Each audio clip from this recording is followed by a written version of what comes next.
அதாவது நல்ல நிலம், நல்ல விதையின் உதாரணம் எதற்கு ஒப்பாக இருக்கிறது என்று பார்த்தோம்.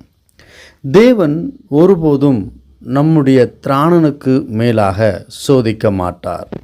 அவருடைய நாமத்தின் மகிமைக்காக ஒரு மனுஷன் பாடுகளை அனுபவிப்பதினாலே தேவனுடைய நாமம் அந்த மனுஷனின் நிமித்தம் அதிகமான மகிழ்ச்சியை அடைகிறது.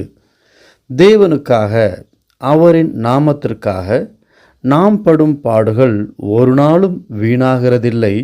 ஏனென்றால் நம் கண்ணீரை கணக்கில் வைக்கிறவராக இருக்கின்றார்.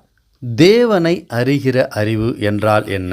இயேசுவை தேவகுமாரன் என்றும், நமக்காக இந்த மண்ணில் பிறந்தார் என்றும், நம்மை இரட்சிக்க பலியானார் என்றும், பலியான இயேசு மரித்தவர்களின் பட்டியலில் சேரவில்லை என்றும், மாறாக அவரை 3ஆம் நாள் தேவனால்